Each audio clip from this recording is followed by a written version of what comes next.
Today we're visiting musician and interior designer Brodie Jenkins at her fairytale cottage in the majestic hills of Berkeley, California.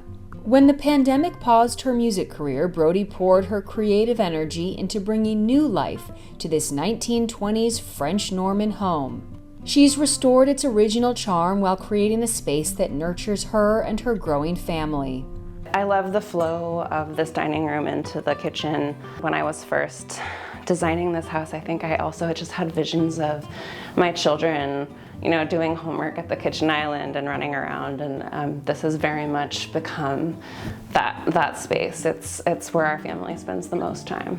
Every detail in Brodie's home tells a story, from a cherished family heirloom that connects to her musical roots. This is my late grandmother's piano. She was a concert pianist, and this piano used to live in her house, and I used to sit underneath and watch her feet on the pedals and listen to the echo of her playing. She was an incredible pianist. To romantic nods to her lifelong love of literature. I'm not usually a live, laugh, love, words kind of a person in my decor, but we had a bunch of these quotes from different books that I love at my husband's and my wedding. And so here we have a quote from A Movable Feast that I thought was just a really sweet encapsulation of our love, and so I left it out. Through music, design, and a touch of magic, Brodie has created a home that feels like her own modern-day storybook. To watch Brodie's full home tour ad-free, where she shows us inside her serene primary bedroom and a beautiful deck overlooking the San Francisco Bay, scan the QR code or click the join button below. Hi Homeworthy, I'm Brodie Jenkins. Welcome to my enchanted castle in the Berkeley Hills. Come on in.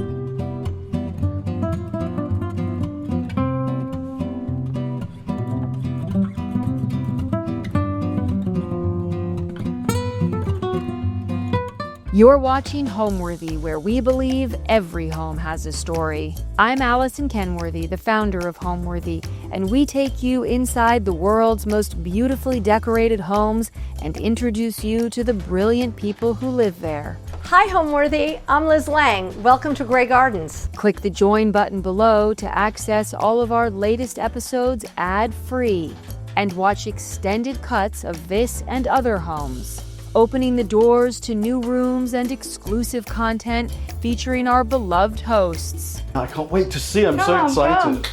And if you're looking to shop items inspired by this and other Homeworthy tastemakers, be sure to use the product links below or scan the QR code on screen to find fabulous furniture, coffee table books, and accessories that can transform your house into a home. Hi, I'm Brodie Jenkins. I'm an interior designer and musician, and welcome to my enchanted castle in the Berkeley Hills of California. When we first walked through this home, the exterior was so striking to me, so beautiful. It felt like stepping into the storybooks of my childhood that I loved so much. I Capture the Castle and Enchanted Castle by E. Nesbitt, and I felt like the interior, even though it was nicely done, was very hip in the 90s. You see kind of that green granite that was so hot back then. There was kind of this different types of wood that were very cool, and it was all a little bit more modern. And so it kind of had this very kind of modern, dated look to it that I just didn't feel matched the exterior of the house. And so a huge part of my vision for the interior design of this house was to make the interior feel like a reflection of the outside, to actually almost go back in time with the design and kind of make it feel like an extension of the French Norman architecture of this home.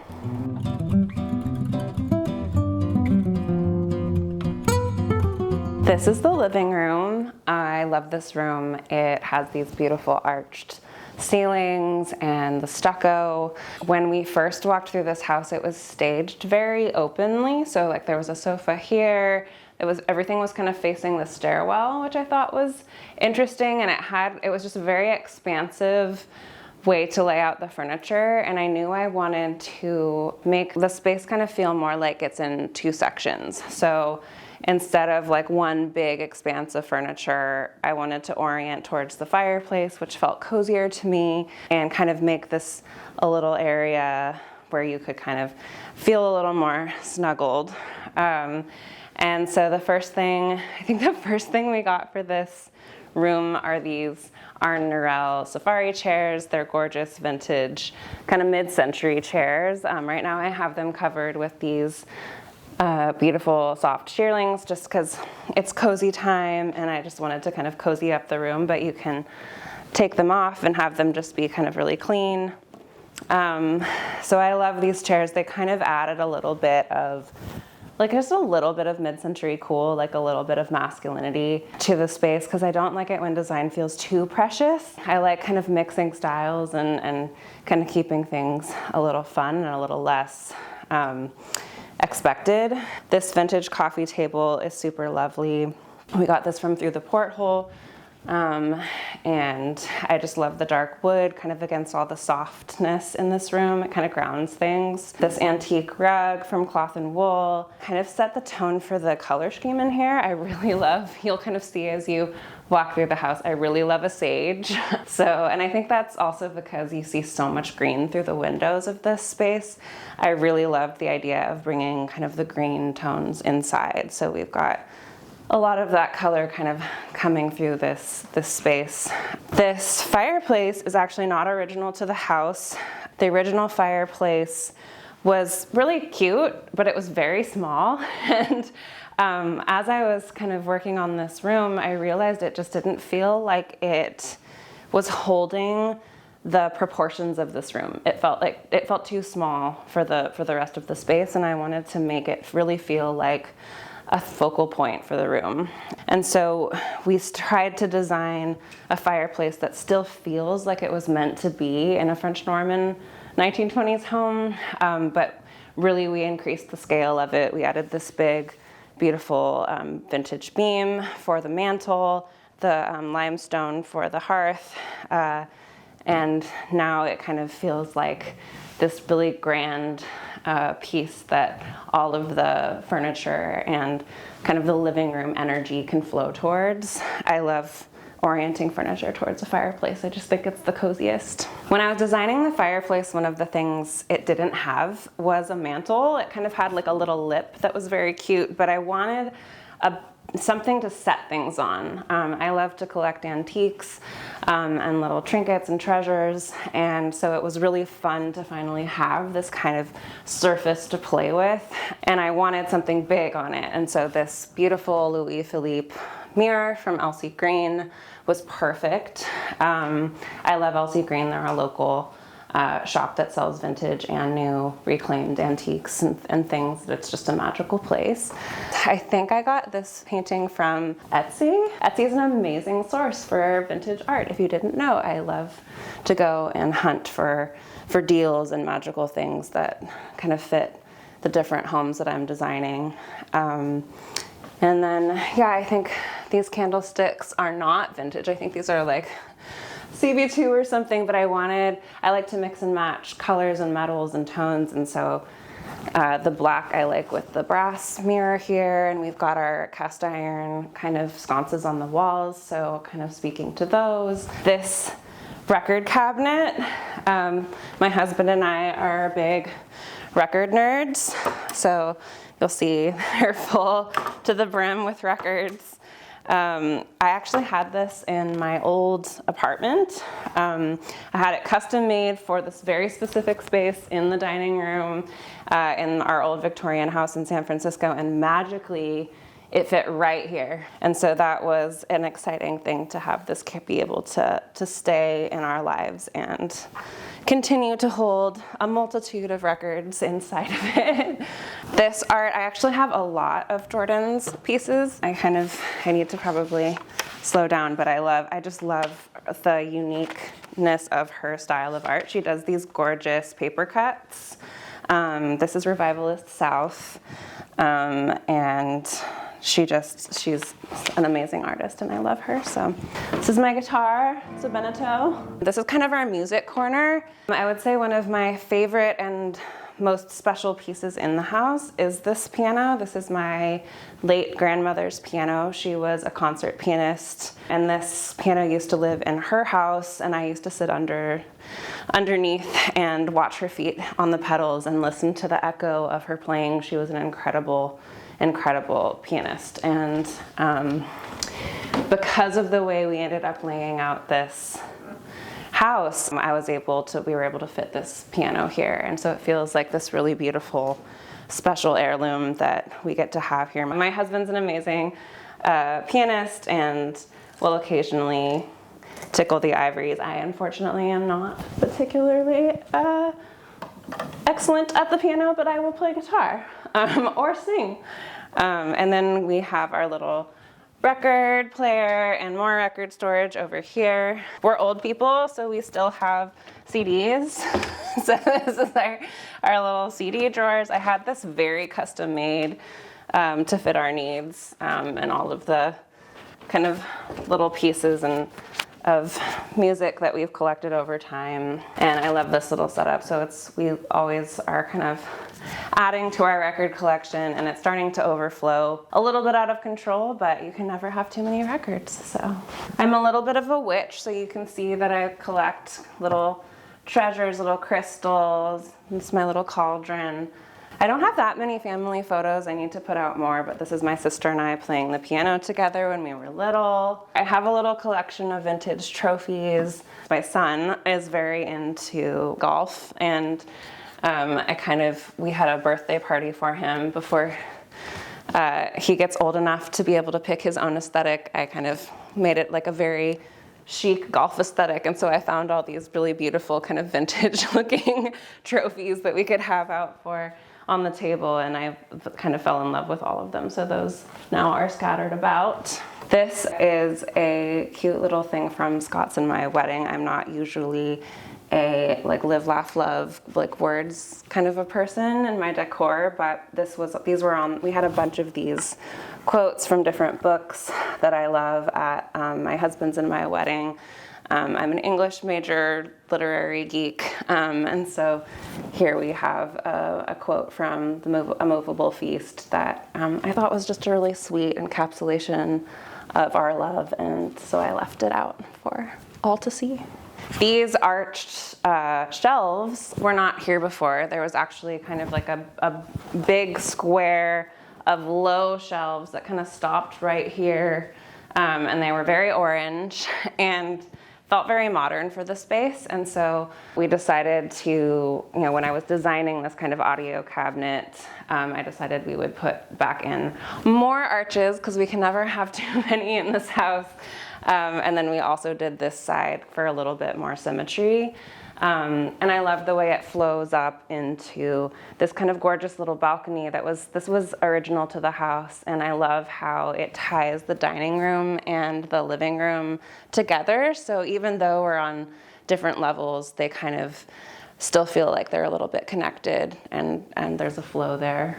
When we first came into this house, I was so enamored with the exterior of it and the beautiful French Norman architecture and the fairy tale style of the house, and I really wanted to both honor that architecture and also, make a few changes that I felt like would bring the house closer to that style than it already was. And so a few of those things were mainly in the kitchen. The kitchen was probably the biggest thing that we did because it was entirely closed off from the bay views. And so one of the biggest things that I did was knock down a structural wall, which was a tricky thing to do. And I learned a lot about, bringing in structural engineers and figuring out how to make that work. And I put in this big archway, and we opened up the dining room and the kitchen to each other, which ended up just being so incredible for that space. It brought in light, it gave whoever was standing at the stove access to gorgeous views,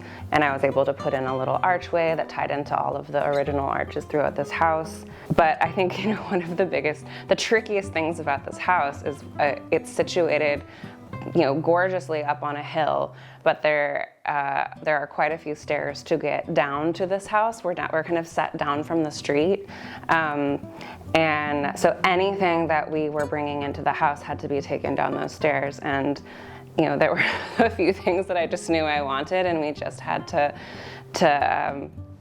tough it out. But there were, the big giant stone floors that I put in the kitchen were a real trial, because we had to carry them down the stairs like one by one and lay them out.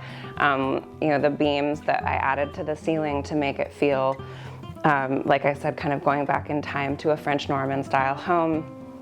Those had to be chiseled out and hollowed out and then put up and secured to the ceiling, and that was like a whole process unto itself. So I think I learned a lot about practicality and figuring out how to maneuver around the quirks of this house. But I also have to say, all of those things, even though they were very tricky, were 100% worth it. So it did feel kind of like a moment of stick to your vision, know what you want, and just go for it and figure it out as you go. But I definitely had moments as I was working on this house, and it was essentially my training ground as an interior designer of serious overwhelm of, as far as trying to learn how to create a look that I wanted and try to figure that out, and where do I go to source that, or how do I achieve that? How do I create this textured plaster look?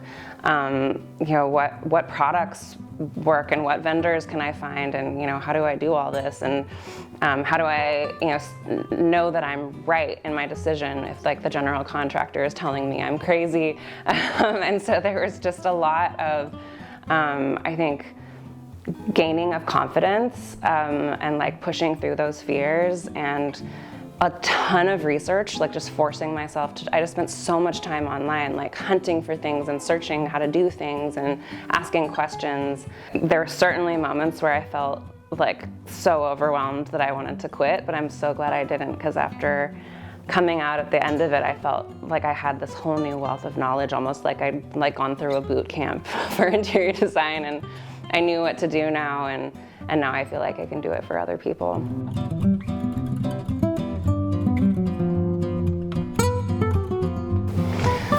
Here's the kitchen.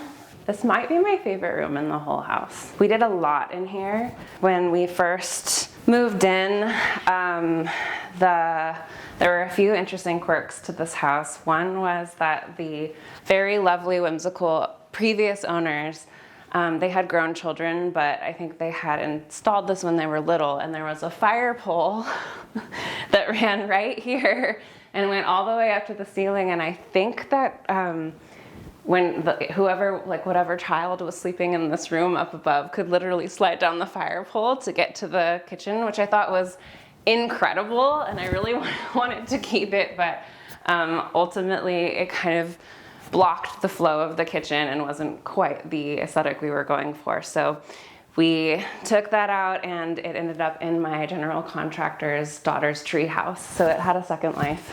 We also put in all of these stone floors. We pretty much gutted the entire space and put in all this new cabinetry. These beams are new, even though they look old. Well, they themselves are old, but they're not original to the house. And then one of the things that we did is add this beautiful opening here. In the original design for this kitchen, there was a hallway here, basically. So you would come in and there would be a wall, and this was all closed off, and then there was a tiny door right here where you could walk into the dining room. So they were two very separate spaces. And I felt like the kitchen wanted to be open to the views and the light, and whoever was going to be cooking here deserved to have access to that view and not feel like they were kind of cut off from everyone who is in the dining room having fun. The design of this home, when I was thinking about the color palette, I wanted it to feel extremely calm. I wanted to walk into this house and just have it kind of make you feel like you could take a deep breath and it was this warm, organic sanctuary. But I also didn't want it to be just totally all neutrals, and so that's why I love the Lacanche here, because it brings in some contrast. I love having a little bit of contrast always in design, and so it's nice to kind of have this big bold moment in the midst of all of the soft white oak and like the creamy stone. I feel like this thing is like this little, it's like the jewelry of the kitchen. It's so beautiful. I love the Lacanche design of the Lacanche ranges. And it just feels like its own little special, beautiful thing. These beams have a story. I knew I wanted beams in this kitchen, but we were looking at the box beams, which are kind of, they're the lightweight kind that kind of just frame a little joist and they're really easy to pop up. And then also you can get like the hardcore, real original beams. And these came straight from, like an old barn on the East Coast. And I went with my dad and he said, let's get the real kind. Like, it's fine. They're way cheap, they were a lot less money. And, he said, I can just hand chisel them out. I'll just hollow them out so that they're not so heavy. And it ended up being like 2 weeks of pain. Like, I felt so bad for him and I kept on trying to convince him to get help. And, I remember the day that they dropped off at his house, he sent me a photo of all of the beams laid out on his yard and was just like, I immediately regret this decision. I shouldn't have done this. I don't know how I'm gonna do it. But he did it and he was amazing. And then he brought them here and helped our general contractor put them all up, which was not an easy feat. They're extremely heavy, but it was so worth doing. They just add so much to the house, and every time I look at them, I think about my dad. So that's beautiful. So the cabinetry is all rift cut white oak with kind of an organic, slightly whitewashed stain, like very, very vaguely tinted, just to cut out the orange. That was a really crazy process to figure out the exact right stain to make work for these cabinets, and I love how it turned out. The countertops are honed Calicotta Borghini marble, and I love them. I'm very much a organic stone girl. I love marble. And quartzite. I think real authentic marble is totally worth dealing with. The patina, I think patinaed marble is beautiful, edges are normal, and it's awesome. We have this beautiful farmhouse sink that I love.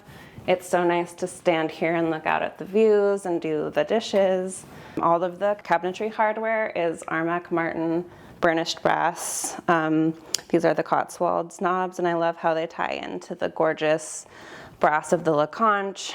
I just am a huge fan of unlacquered brass. I love the way it burnishes over time, and I think it just adds so much warmth to a space. These floors are aged limestone from historic decorative materials, and I spent basically a day organizing these and arranging them by color to make them feel organic and make sure that the colors of all of the different stone flowed together. And it was a really fun little Tetris project, but also extremely intense because these stones are not light, and carrying them down was quite a big deal, but it was totally worth it. They're so beautiful, and I love the way they have aged over time. We've been in this house for 5 years, and I think they still look beautiful.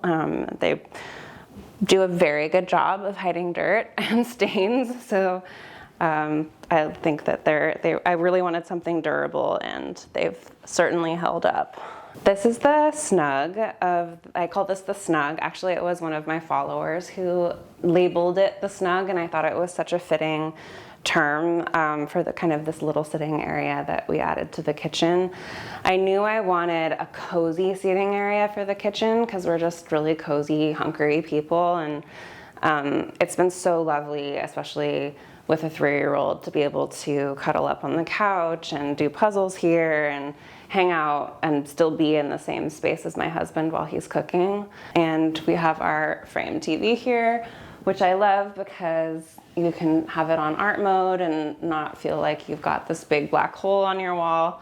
And this particular room was actually an addition that the previous owners added, and they did such a gorgeous job. And one of my favorite things about it is the vaulted ceiling and all of the gorgeous windows. It feels almost like a conservatory or a solarium because of all of the glass and the way all of the green of the garden kind of peeks in through the windows just makes it feel so magical and cozy. This is Penny the pumpkin, and my son is 3, and he just recently discovered like the magic of Halloween. Like we just started reading books and things, and I am fully aware it is September, but he wanted, and I got this just as like a little pumpkin to like have out, and he was adamant that we carve it and make it a jack-o'-lantern and light it up. So now it is my son Jack's jack-o'-lantern, and he drew the face and then I carved it for him, and I think that she is exquisite.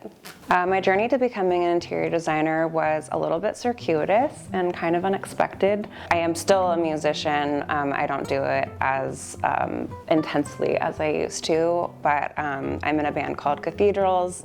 It's kind of like an indie dark pop band. And around the pandemic time, we found ourselves on opposite coasts. So I was here and my bandmate Johnny was in New York on the East Coast. And we kind of found ourselves at a bit of a standstill. We couldn't tour, we couldn't really do much. We tried, working remotely, but it was a little bit tricky. And at the same time, my husband and I were living in an apartment in San Francisco, a really beautiful old Victorian flat. And we were starting to feel like we were ready to have a little bit more space, have some nature around us, start planning for a family. And so we started looking for houses, and we found this incredible, beautiful 1920s French Norman house out here.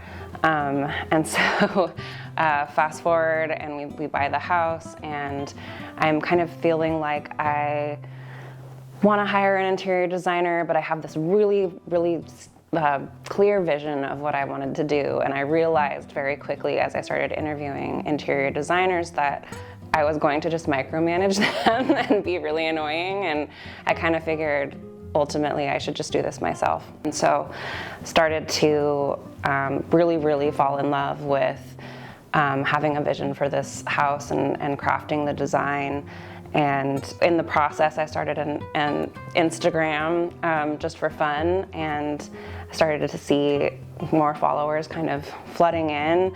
And suddenly people started asking me to do their own homes. I kind of took some baby steps, took some small projects, and kind of just let it grow from there. Started working with an architect and an architectural designer, and really found my stride. And so now I have a nice roster of clients this year, and I've just really fallen in love with this journey, and it was an amazing kind of pivot from music into interior design, but still feels like it's this beautiful, there's a lot of beautiful similarities between the two, and definitely feeds my creative needs, I guess.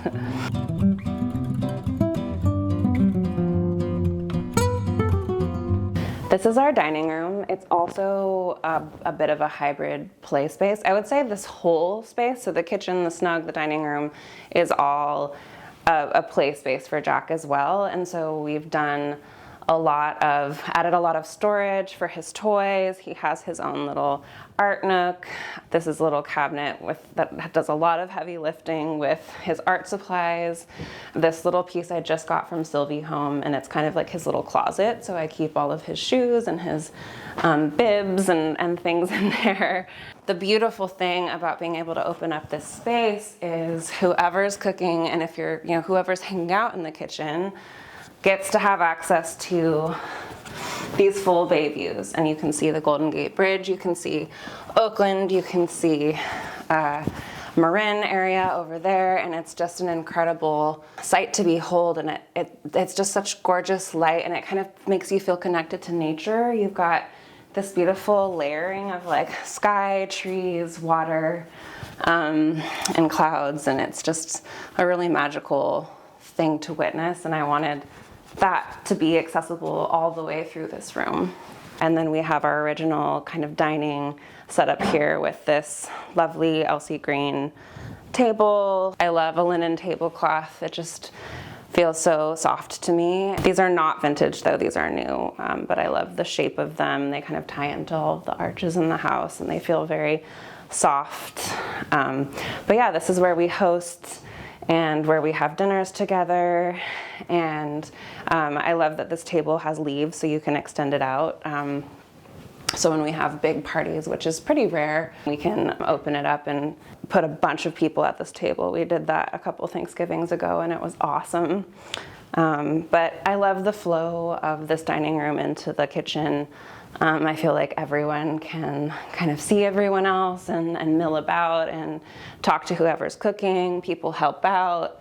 And when I was first designing this house, I think I also just had visions of my children, you know, doing homework at the kitchen island and running around. And this has very much become that space. It's where our family spends the most time.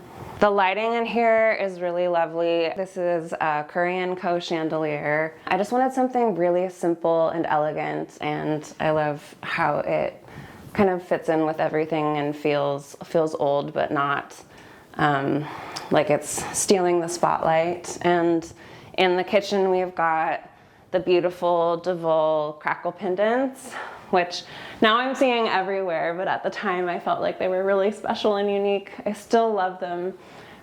They're just such a gorgeous shape, and I love the crackle creamware and the beautiful burnished brass that has just gotten more beautiful over time. These sconces in here are the 777 Home Jake sconce. They kind of feel like a nice blend of like they're a little bit contemporary in their shape, but I love the plaster and the organicness of them and the way that they fit with the stucco on the walls. This is for my son. He eats breakfast here in the morning. I love that it gets him to our level so he can participate, he can help cook.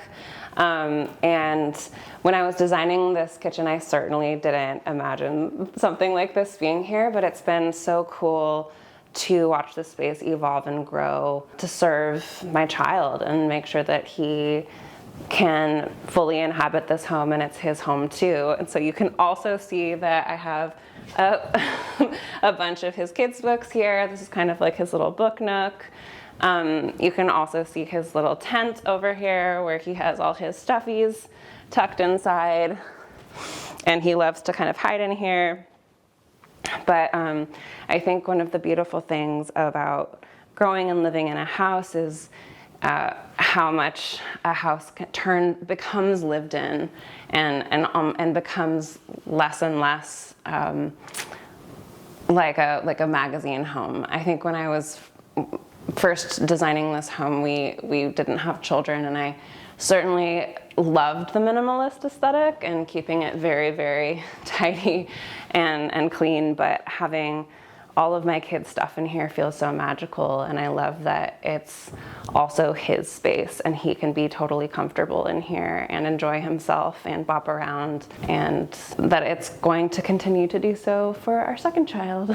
My design style is definitely specific to the home and to the clients, but I think my core values around interior design, especially when it comes to historic homes, involves honoring the house, you know, and honoring the history of the house and maintaining that charm and that integrity. I really believe in keeping, you know, original details in homes, but I also think, you know, when you buy a house, you want to make it yours. And so a huge kind of fun balance and dance that I play when I'm working on a house, including this one, is, you know, how do you live in the house? Like, what is your family life like? Where do you like to be? How do you flow through the house?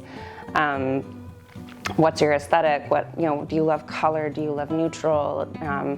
And then, also though, what is the style of the house, and how do we kind of make the interior feel like it's a reflection of whatever this kind of house is that we're working with.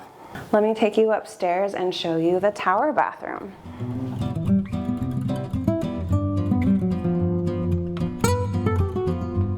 So this is what we call the tower bathroom. It's also Jack's bathroom, so you can see his little toddler tower. I have one up here too, tucked away. This is where he brushes his teeth, and this is where he has a bath. This was actually the last space that I designed. We had done everything else in the house and kind of paused, and I was pregnant with Jack. And I knew that I just needed to get this project done.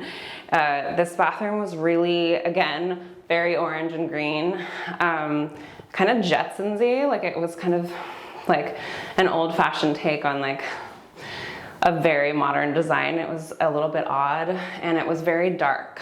There was like this big heavy green tile, like a big jacuzzi tub that kind of came out really far, and not a lot of storage. So I wanted to make sure that we had a lot of storage for all of Jack's things. And this was still here. This is a laundry chute, but it was actually in the shape of a triangle. So I redesigned the face of it to just be a little square, and we plastered over it. And so now it's like a little hidden laundry chute where we can drop all of our laundry, which is great because this is a very tall house, and carrying laundry up and down the spiral stairs is not fun. All of this here is micro cement. So we did micro cement tub, shower, and then we did all of the walls, and I love how it just feels so soft and organic in here. And I kept the little arches theme. So we've got a little arch nook here. We've got one over the tub. I love this vintage light that I found on Etsy. And fun story about this, when it arrived, it should have had glass, and all of the glass had shattered. And I was so distraught about it. And then I just ended up taking all of the glass out, and I kind of like it better this way. So it ended up working out just fine. The plumbing fittings are Waterworks, unlacquered brass. These knobs, again, are Armac Martin, but they're the oval base knobs. And I stayed with the white oak wood for the vanity, but we did kind of a rough cut texture on the fronts of them, and did kind of like this plank pattern for a little bit of a different vibe. And I really love how kind of rustic it feels. And I had just enough marble left over from our kitchen to do this vanity top. And I love how the colors all flow together, and how these cobblestones just feel so organic and yummy on your feet. These were another fun Tetris project that I did, laying them out and trying to get all of the colors to be a nice flow. I was very pregnant at the time and was on my hands and knees laying out heavy stones, and it was totally worth it. When people come into this house, I would love them to feel the romance of it and the magic. This house is very unique in the castle-like aspect of it. It has a turret, it has this massive spiral staircase that's so lovely, that is kind of the main thoroughfare for the house. We have these gorgeous, expansive views of the bay, and I think when you walk in, it feels kind of like you're in the clouds a little bit, and it almost feels like stepping into a storybook. And I definitely wanted to keep that feeling as I was designing the house. But I also really believe in coziness and charm and warmth in a house. And so when I'm thinking about design in a house, I want it to feel livable and comfortable. And so I think that combination of enchantment and magic, but also warmth and coziness. I think home means a place where you feel completely comfortable, completely yourself. I think it's a place where you can come out of the world and lay down your worries and lay down your stresses and just sink into it. And I think home is kind of it's a space that wraps you up and kind of holds you. And so, yeah, and I think that's one of the reasons why interior design is so beautiful to me and why I was so drawn to it, is I feel like you're not just creating a beautiful space, you're creating this place that can ensconce your clients. It can hold your clients and feel like it's this beautiful extension of themselves, and a place that they can completely be themselves, while being, also surrounded by beauty and beautiful things. So I think home is creating homes has become such a blessing for me, and it's been a really beautiful experience.